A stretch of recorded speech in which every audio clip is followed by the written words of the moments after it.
तमिलनाडु का राज्यपाल आर.एन. रवि ने भारत को मिली आजादी का श्रेय नेताजी सुभाष चंद्र बोस को दिया है।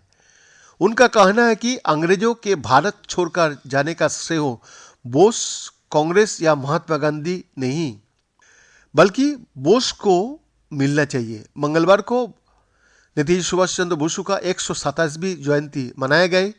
साथ ही राज्यपाल ने यह भी कहा कि भारत से अंग्रेजों के जाने का बाद भी ऐसे व्यवस्थाएं थी जिनके चलते भारत की सांस्कृतिक आध्यात्मिक विरासत को नजरअंदाज किया गया। राज्यपाल रवि ने दावा किया कि 1942 के बाद महात्मा गांधी के नेतृत्व में राष्ट्रीय स्वतंत्रता आंदोलन बहुत प्रभावी नहीं था। उन्होंने यह भी दावा किया कि भारतीय राष्ट्रीय कांग्रेस का असहयोग आंदोलन असफल हो गया था। यह अन्ना विश्वविद्यालय में पराक्रम दिवस के तौर पर मनाए गए बोस की 127वीं जयंती के अवसर पर रवि ने कहा, महात्मा गांधी के स्वतंत्रता आंदोलन का अंग्रेज पर प्रभाव न्यूनतम था। इसे एटली ने स्वीकार किया था। पूर्व ब्रिटिश प्रधानमंत्री क्लेमेंट एटली, जिन्होंने भारत को स्वतंत्रता देने का निर्णय पर हस्ताक्षर किया था। कार्यक्रम में राज्यपाल ने कहा, मैं कहूंगा कि यदि नेताजी नहीं होते तो भारत 1947 में आजाद नहीं होता, क्योंकि भारतीय राष्ट्रीय कांग्रेस का असहयोग आंदोलन विफल हो गया, जबकि 1942 के बाद महात्मा गांधी का नेतृत्व में राष्ट्रीय स्वतंत्रता आंदोलन प्रभावकारी नहीं था। दूसरी ओर मोहम्मद अली जिन्ना का नेतृत्व में मुस्लिम लीग एक अलग देश के लिए लड़ रही थी। उन्होंने कहा, हम विभाजित थे और अंग्रेजों इसका आनंद ले रहे थे, क्योंकि 1942 के बाद भारत में ब्रिटिश शासन के खिलाफ कोई सार्थक प्रतिरोध नहीं था। रवि ने कहा, बोस के सेना प्रतिरोध के अलावा अंग्रेजों को भारत में रहने में कोई समस्या नहीं थी।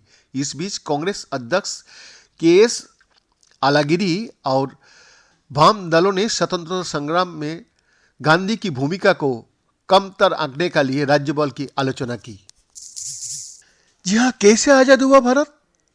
इस विषय में राज्यपाल रवि ने कहा कि नौसेना और वायुसेना का विद्रोह के बाद भारत में अंग्रेज डरने लगे थे और इसके चलते ही उन्होंने ये फैसला लिया। रवि ने बताया, जब मैंने इसे पढ़ा तो सोचा कि मुझे इसके बारे में और जानना चाहिए। इंटेलिजेंस ब्यूरो में काफ़ी समय बिताने के बाद मैंने 1946 की फरवरी से मार्च के आर्काइव डेटा का अध्ययन किया। उन्होंने बताया, मैं भारत से ब्रिटेन भेजी गई चीज़ों को देखकर हैरान था। हर दिन एक डराने वाली रिपोर्ट लेकर आ रहा था।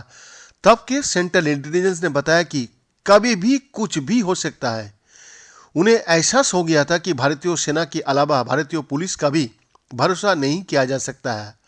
इस विद्रोह का 1 महीने बाद ही उन्होंने तय कर लिया था कि भारत को आज़ाद कर देंगे। ये नेताजी का किए कामों का नतीजा था। राज्यपाल रवि ने इस अवसर पर भारतीय राष्ट्रीय सेना (आईएनए) के सैनिकों को सम्मानित किया। रवि ने राष्ट्रीय हित में नेताजी पर विस्तृत शोध का आह्वान किया, क्योंकि उनकी काम को पर्याप्त रूप से ना तो लोगों का सामने प्रस्तुत किया गया था और ना ही पर्याप्त रूप से समझा गया। उन्होंने कहा कि निष्कर्ष को बड़े पैमाने पर लोगों तक पहुंचाना जाना आवश्यक है। बीएन का रिपोर्ट।